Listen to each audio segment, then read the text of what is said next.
Hello, welcome to the Facilitator Education webinar on Group Advanced Care Planning Conversations, sponsored by Honoring Choices Idaho. I'm Lindsay Winters-Jewell, and together with Margie Zamzo, we are the organization faculty for Honoring Choices Idaho. On this screen you can see our email addresses, and we welcome your questions. Please reach out to us if you have any questions.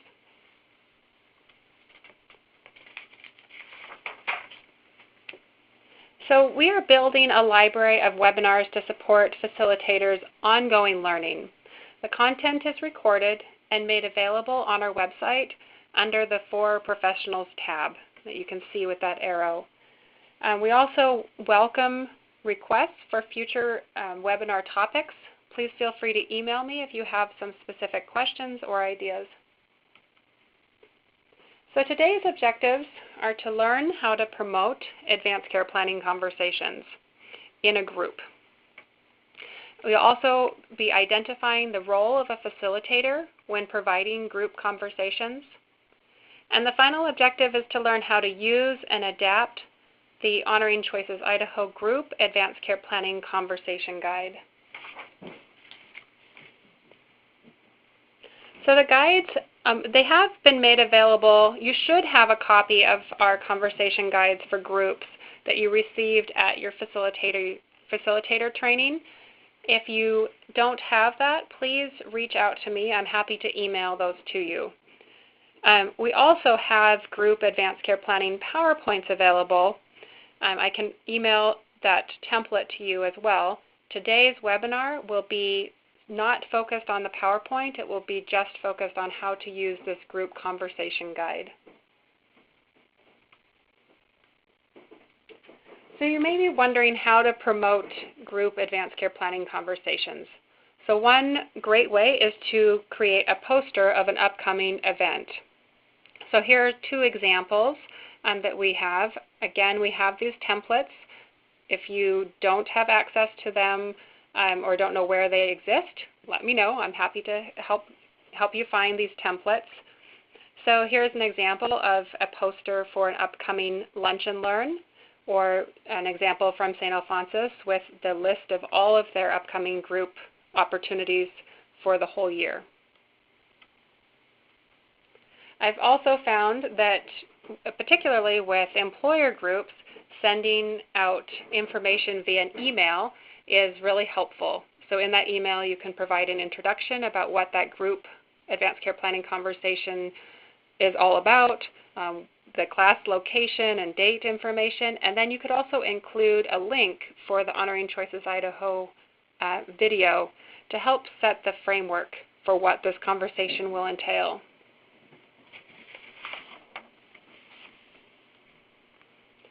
So to get started, I wanted to highlight the facilitator responsibilities for guiding group conversations. So your responsibilities as a facilitator remain much the same as they are when you are guiding a one-on-one conversation. However, with more people included in the conversation, the scale and the scope, it does change. For example, in a one-on-one conversation, you may not need to focus so much on time management or encouraging participation as you would in a group conversation. So when guiding a group conversation, it's important that you foster that open dialogue and you encourage participation of all of the participants, and that you ask open-ended questions, and you may need to offer your own ideas to help advance the conversation. When guiding a group conversation, you'll need to often summarize the conversation that's happened in that group and clarify important points and ideas. And you'll need to make sure that the conversation stays on track and that you are able to wrap up the session on time. Typically, I find that a group conversation takes about 1 hour, although often there are some people that want to stay after that conversation to ask some more specific questions.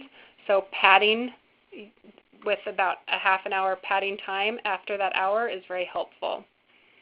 You also may want to consider co-facilitating, at least early on, as you are guiding these conversations in a group setting, so that if you're asked questions, you've got a co-facilitator with you to help answer those, so that it's not just one person being put on the spot. So let's talk about the conversation guide. You can see an image of it on the right side of the screen. I'll talk about the basics and then the process about how to use this. So this guide, it does mirror the Respecting Choices conversation guides. So just an FYI, many of the screenshots in this webinar, I've blurred the images so that, because there's information that is part of that Respecting Choices proprietary conversation guide, so they are blurred. But again, you have access to those guides. You just need to contact me.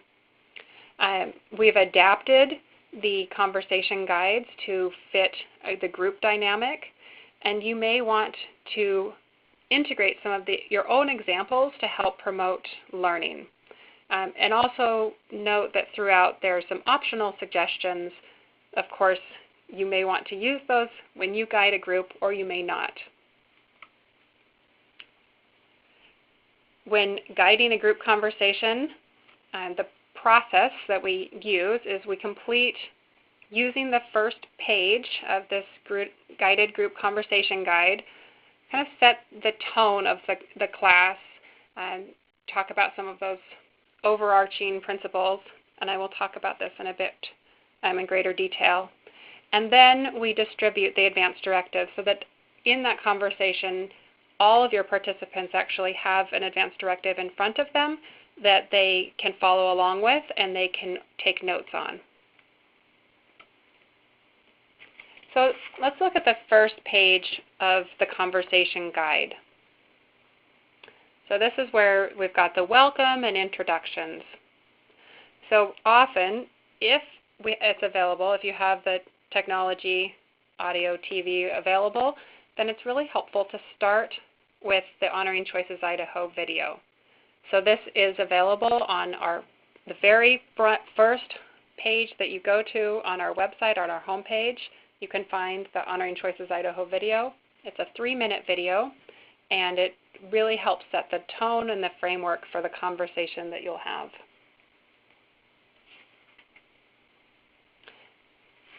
If you do not have access to the technology to show the video, then you can provide a brief introduction about Honoring Choices Idaho and the importance of the conversation.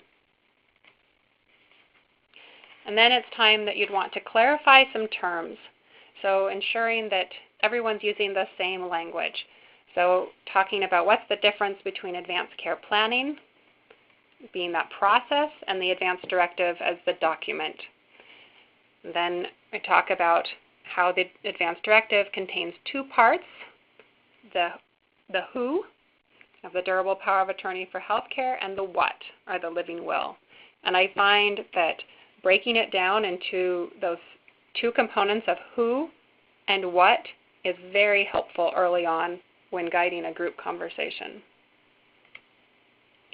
And you'll want to set the stage, so ensuring that everyone's comments are respected, there's no silly questions, and let them know that you are going to respect their time and start and end on time, but if they have questions afterwards, that again they could either meet with you at some time that you've set aside after that group conversation, or that you're available in some way for a follow-up. And you'll have to determine how you're available afterwards for follow-up. So then we move to page 2. And again, I told you that this image is blurred out, but please know that you have access to it. So at this point, we distribute the advanced directive so that all of the participants have an advanced directive available in front of them to follow along and to write down some notes. You'll want to tell the group to turn to page number 1. Let them know the first 4 pages are for information only, so let them know to turn to page 1. Or another really great way to do this is actually when you prepare for your group and you've printed your materials, print the advanced directive in a way so that all of the information pages those 4 pages are on the back, and that it actually starts on page 1 with the advance directive. So this reduces some of that paper shuffle, and it can be really helpful in a group setting. You'll then want to review the 3 decisions, just as an overview of what you'll be talking about. And then begin talking about decision number 1. Remind them again, this is the who of selecting a healthcare agent, and review what's on that particular page in terms of how to select a well-prepared healthcare agent and some things to think about. It can be really helpful to include examples in this section. I think that many of you have heard of the story from Respecting Choices of the 4 sisters who were very close, and when one completed her advance directive, she actually chose one of the sisters that she wasn't as close with, and the one that she was particularly close to, her feelings were really hurt. And when she asked that sister why she was not selected, the response was that she would really want that sister that she was so close to be next to her, not busy making these other decisions. And so an example like that can really help reframe the way that people think about choosing a healthcare agent, and help them take a pause and reconsider who they may have just automatically assumed would be their healthcare agent, and allow them the opportunity to think maybe there's someone else that might be better suited for that role. So examples that you have are just really helpful to integrate into this group conversation. And then you'll want to provide guidance for them. So redirect them to the advance directive that's in front of them, and show them where they would identify their primary and their alternate advance or their healthcare agents, and then where they can capture some narrative. Again, you may want to include some examples for what they might want to include in that narrative. So if they want their family to work together in a particular way, this would be where they would want to capture that, or some other examples that you can think of for that narrative section. And then really important is to show them where they sign and date the advance directive to make it a legal document.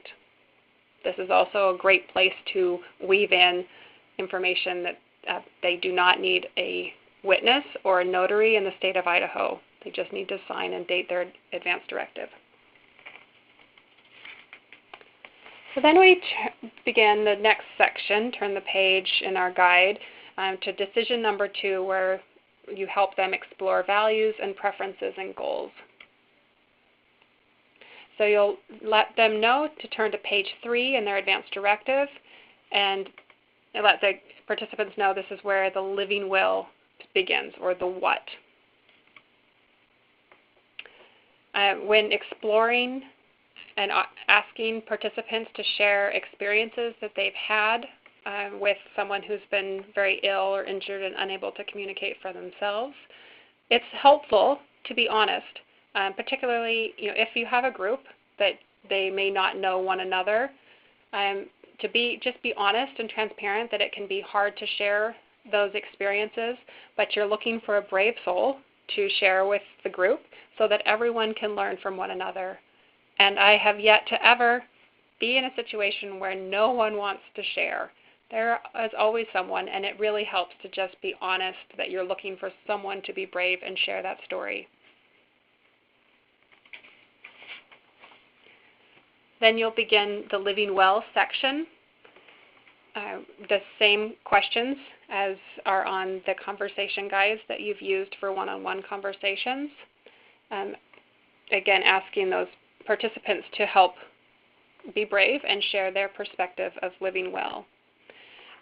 Also can be helpful at this point to remind people that the role of a healthcare agent is often they are making very difficult decisions, and that it could be helpful to know what living well means to that individual to help that healthcare agent make the very best possible decisions on their behalf.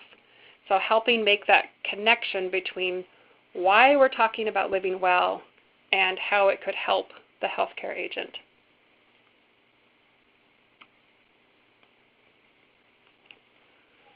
Then let them know that as a part of advanced care planning, exploring cultural and spiritual beliefs is very important.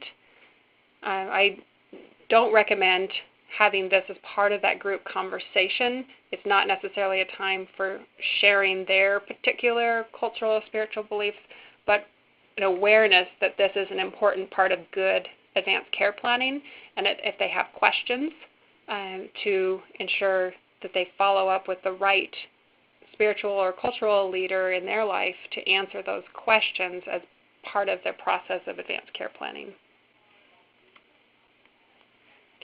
Then we come to the next page in the guide where we begin that third decision-making section in terms of exploring goals for medical care. So you'll guide your participants to turn to page 4 in the advanced directive. And you'll read the what-if scenario and ask for understanding of the situation, just as you would in a one-on-one conversation. So it's important to clarify that you're not asking them to, at this point in the group conversation, to say what they would want or what they would not want, but you're wanting to ensure that they understand the situation and that they know then how to capture their treatment goals in an advanced directive. So you'll provide guidance for completing the advanced directive for the treatment options portion. So reading through those treatment options, really clarifying that they are kept comfortable in all of the options available, and then guide them through the CPR question as well. And again, you'll want to reiterate, just as you do in a one-on-one conversation, that both those treatment options and the CPR are specific to this scenario, that what-if scenario. And then again, signing and dating the importance of that piece to make it an official document. It's really important at this point in the conversation to stress alignment between if someone selects no to continued treatment and no CPR, that would align, or the potential misalignment between if someone selected no to continued treatment but yes to CPR, being that if they selected yes, they would want CPR, then automatically those other treatment options would likely have to be used as well. So to help understand the importance of the alignment between those treatment options. Then we come to the last page in the guide where you discuss the next steps. So you'll have everyone in your group turn to the information pages in the packet that you've distributed. So you've already completed the advanced directive pages, turn to the information pages, and I always guide them specifically to Roman numeral 3. So most of the other information pages, we've covered that information, but we guide them specifically to Roman numeral 3. On that page, there's the information about what are those next steps. What do you do with a completed document? So you review those next steps with them, show them the information for submitting it to the Secretary of State's office, and then answer those final questions and begin to wrap up. You will also want, likely, throughout the conversation, you may have had the opportunity to talk about the education guides.